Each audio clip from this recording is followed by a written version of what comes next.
ಕೆಂಪು ಸೀರೆಯಲ್ಲಿ ಮಿಂಚ್ತಾ ಇದ್ದಾರೆ ಸೂಪರ್ ಆಗಿ ನಟಿ ಭವ್ಯ ಗೌಡ ಅವರು. ಹೌದು, ಭವ್ಯ ಗೌಡ ಅವರು ಏನಿದು ಹೊಸ ಲುಕ್ ನಲ್ಲಿ ಕಾಣಿಸ್ಕೊತಾ ಇದ್ದಾರೆ ಅಂದ್ರೆ ವೆಬ್ ಸೀರೀಸ್ ಅನ್ನ ಮಾಡ್ತಾ ಇದ್ದಾರೆ.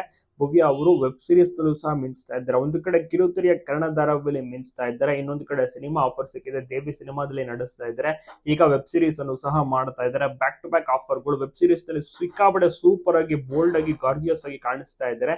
ಮೇಕಪ್ ಕೂಡ ತುಂಬಾ ಚೆನ್ನಾಗಿ ಮೂಡಿ ಬಂದಿದೆ. ಡಿಫ್ರೆಂಟ್ ಕಾಸ್ಟ್ಯೂಮ್ ನಲ್ಲಿಯೂ ಸಹ ನೋಡಬಹುದು, ತುಂಬಾನೇ ಚೆನ್ನಾಗಿರುತ್ತೆ. ಮಿಸ್ ಮಾಡದೆ ನೋಡಿ ಇವರದ್ದು ಒಂದು ಹೊಸ ವೆಬ್ ಸೀರೀಸ್ ಬರ್ತಾ ಇದೆ, ಲಾಂಚ್ ಆಗ್ತಾ ಇದೆ. ಎಲ್ಲರೂ ಕೂಡ ಇಷ್ಟಪಡೋದು ಗ್ಯಾರಂಟಿ. ಭವ್ಯ ಅವರಿಗೆ ಈ ರೀತಿ ಒಳ್ಳೆ ಆಫರ್ ಸಿಗ್ತಾ ಇದೆ. ನಿಧಿ ಪಾತ್ರಧಾರಿಯ ಮೂಲಕ ಈಗ ಪ್ರೆಸೆಂಟ್ ಕನ್ನಡ ಧಾರಾವಾಹಿಯಲ್ಲಿ ಮಿಂಚ್ತಾ ಇದ್ದಾರೆ. ಅದರ ಜೊತೆಗೆ ಈಗ ವೆಬ್ ಸೀರೀಸ್ ನಲ್ಲೂ ಕೂಡ ಆಫರ್ ಗಿಡಿಸ್ಕೊಂಡಿದ್ದು, ಇದೀಗ ನೋಡಿ ಈ ಒಂದು ಸೀರಿಯಲ್ ಆಗಿರ್ಬೋದು ಡಿಫ್ರೆಂಟ್ ಡ್ರೆಸ್ ನಲ್ಲಿ ಸೂಪರ್ ಆಗಿ ಕಾಣಿಸ್ಕೊತಾ ಇದ್ದಾರೆ. ಎಲ್ರಿಗೂ ಕೂಡ ಇಷ್ಟವಾಗಿರುವಂತಹ ನಟಿ ಭವ್ಯ ಕೂಡ ಅವಾರ್ಡ್ ಗಳನ್ನು ಕೂಡ ಪಡ್ಕೊಂಡ್ರು. ಬ್ಯಾಕ್ ಟು ಬ್ಯಾಕ್ ಒಳ್ಳೊಳ್ಳೆ ಆಫರ್ಗಳು ಸಿಗ್ತಾ ಇದೆ. ಹಿಂದೆ ತಿರುಗಿ ಅಂತೂ ನೋಡ್ಲೇ ಇಲ್ಲ ಬಿಡಿ, ಯಾಕಂದ್ರೆ ಗೀತಾ ಧಾರಾವಾಹಿ ಅಂತ ಬಂತು, ಅದಾದ ಬಳಿಕ ಬಿಗ್ ಬಾಸ್ ಗೆ ಹೋಗ್ತಾರೆ, ಅದಾದ ಬಳಿಕ ಬೇರೆ ಬೇರೆ ಜಾಹೀರಾತುಗಳಾಗಿರ್ಬೋದು, ಗೆಸ್ಟ್ ಆಗಿ ಹೋಗುವಂತದ್ದಾಗಿರ್ಬೋದು ಎಲ್ಲವೂ ಕೂಡ ಮಾಡ್ತಾರೆ. ಜೊತೆಗೆ ಈಗ ಸ್ಯಾಂಡಲ್ವುಡ್ ಕೂಡ ಎಂಟ್ರಿ ಕೊಟ್ಟು ಇಲ್ಲೂ ಕೂಡ ಮಿಂಚ್ತಾ ಇದ್ದಾರೆ. ಜೊತೆಗೆ ವೆಬ್ ಸೀರೀಸ್ ಅವಕಾಶ ಕೂಡ ಸಿಕ್ಕಿದ್ದು, ಶೂಟಿಂಗ್ ನಟನೆ ಅಂತ ಪ್ರತಿ ದಿವಸ ಓಡಾಟ ಕಂಪ್ಲೀಟ್ ಆಗಿ ಬ್ಯುಸಿ ಆಗಿರ್ತಾರೆ.